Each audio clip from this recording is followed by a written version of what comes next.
back on Fox. We about to see what they was doing in China. You know, it was a big meeting.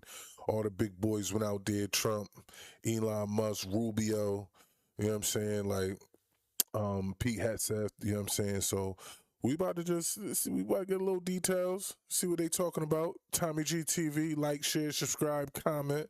You know what I'm saying? Hit the button. Hit the bell for notifications. Let's get this started.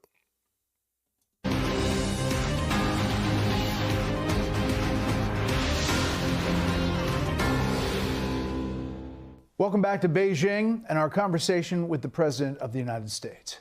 Mr. President, you pushed redistricting, and after some really big wins in courts, including the Supreme Court, contested districts are now tilting to Republicans. It looks like they've picked up a number of seats, at least on paper. Do you think that makes the difference in holding the House? Well, it helps. I mean, I don't know the difference. I think I think a bigger difference would be if I win quickly as opposed to after. But again, I'm not going to let the election determine what's going to happen with respect to Iran, because they cannot have a nuclear weapon. Okay. But a bigger difference would be if that price went down. Look, prices are down, but the energy caused it to go up. And I said to my people, I hate to do this to you, but I'm going to screw up your numbers for a little while, because we have to stop the nuclear weapon stuff with Iran, because they're nuts. They're sick people. Even if they weren't sick, you wouldn't. I agree with them. You know what I mean? Like you got to understand, like, if a nuke went off, they were like, Trump didn't do nothing about it. Trump doing something about it. Oh, the gas prices is going up. You can't make people happy. When you're in positions like this, you got to make the hard decisions. You have to. And you can't care about what anybody think. You got to stand on it. Want it to happen, but they're crazy. We're going to take a little curve. We're going to diverge down the pike, and we're going to hit them, and we're going to stop them. And essentially, we have really put them on hold. We'll do it as quickly as we can. I call it a little pain. Look, I agree. The oil goes up, but it's going to come down lower than it was. It'll be down lower than it was. Now, speed. I hate to talk about speed. I understand. Because I don't like putting pressure on all of the people. I want to do the job right. If it takes an extra 4 weeks, but think of it. We're in Vietnam for 19 years. I'm here. I'm doing this for two and a half months. There are people on one side that say, well, let's go again. Let's finish the job. Let's keep going. I have There's two sides. People on the other side say, let's get out. And all good people. November, which is coming. The approval's upside down. I think you're not on the ballot, but do you think that this war and this moment is going to affect your ability to hold the House and Senate? So yesterday they had 18 elections. I won all 18. Everybody I endorsed won. 2 weeks ago, in a very big event, Indiana. Yo, that's big. Nobody want to talk about that. You see, if he was really underwater, how would he win 18 elections by endorsing 18 different people if he was really underwater? Remember, these are the same people that said Kamala was going to win. These are the same people that said the election was close. So you can't listen to these polls, because polls are made by human beings, and human beings have emotions, and you know how they take it. You know what I mean? It's biased.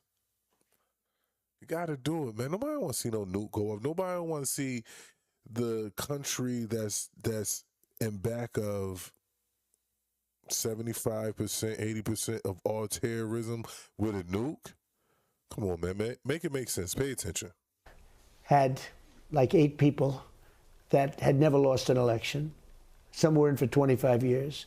They had a 40-point lead, but they didn't want to they didn't want to give some additional people in Congress. Very simple. Redistricting. And I said, you know what? If they don't want to redistrict, they're not for us.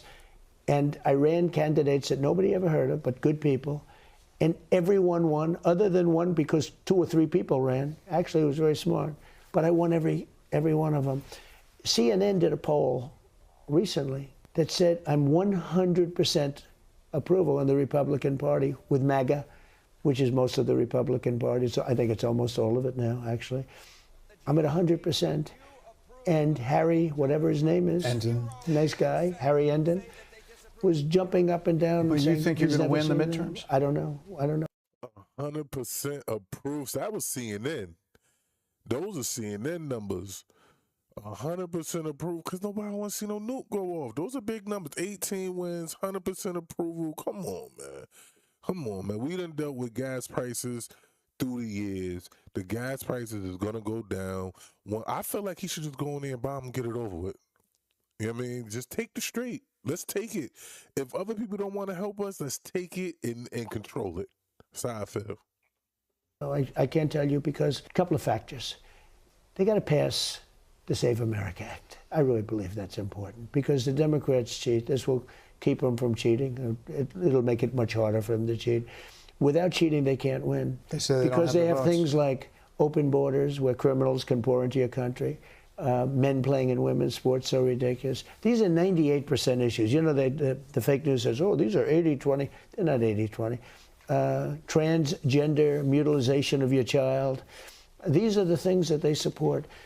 So the one negative, and nobody can explain it, every president, Republican or Democrat, who wins the election, even if you win by a lot, I won in a landslide, I won every swing state, even if you win a lot, and even if you do a good job, and everyone says, look, we have the highest stock market price ever, all of the things that I went over before, right. We have the best employment in the history of our country.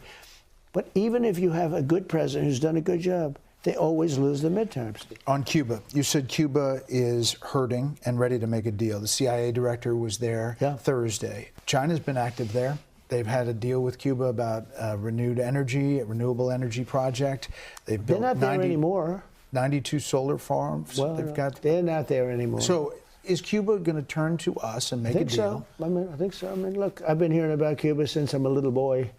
They've been saying, what's going on with Cuba? And I think we'll be turning it. Marco's been very effective, and the whole group has been very effective. It's I think they're going to have to come to us. It's a failed nation. It's a totally failed nation. And they're taking the aid now. Yeah, they're taking the aid. They want aid. They need help. They need help. I think about all those Cubans. 94% voted for me. The ones that were thrown out, families were killed, exiled, very violent, and they're living in our country right now. And I have never seen people happier than them. They said, this is what we voted for. I think about those people. Maybe I think about them first, but I think about the people in Cuba. And, you know, the people living here, they want to go back and they want to invest in Cuba. They want to bring Cuba back, et cetera, et cetera. It's a good thing. We're going to give them that option. Let me end with this. Back here in China, any talk about human rights? There was some hope that you were going to get Jimmy Lai on the plane to Air Force One. I talked about it. I talked about it at length. I talked about Jimmy Lai, and I talked about two other people that... The pastors, the religious folks. I talked about the pastor. How was it received? You know, I have gotten hundreds of people out of different situations. Pastor Brunson was a big deal. You remember Pastor Brunson? He was in Turkey. Mm-hmm. 35-year term. I got him out. I called President Erdogan and got him out. I've gotten hundreds of people out. This pastor. And by the way, I don't pay a lot of money. I don't pay any money like Biden, where they give $6 billion all the time to get people out. I brought him up yesterday. How is that received? It's under consideration. I will say that I brought up Jimmy Lai, and I would say the response to that was not positive. He said that he's been said it's been sort of his worst nightmare. It was, opposition. He went through a whole thing, and I said, well, would appreciate if you would release him. He's gotten old, and he's probably not feeling too well. It would be nice. And I did not feel optimistic. I have to be honest with you about that one. I did feel optimistic about the second one. That's now under consideration. The pastor. Man, I'm going to go back to the point that he made. Like, I really hope he make history and win the midterms, because it's like good president, no good presidents. They always lose the House in the midterms. Like, we really can't have the Democrats open the border and do all types of crazy, so I hope everybody get out there and vote. Please get out there and vote. We need these votes. We need the House. We need to keep it. All what they did under Joe Biden was ridiculous. I don't want to see it. You know what I'm saying? Like, but let's embrace ourselves. Let's prepare ourselves. Let's pray. Let's get out and vote. And, you know, we're going to keep coming with these videos. TommyG TV. I'm going to put the link down in the description. Like, share, subscribe. Let's get the conversation going. And I'll be back with more. All right. I'm out.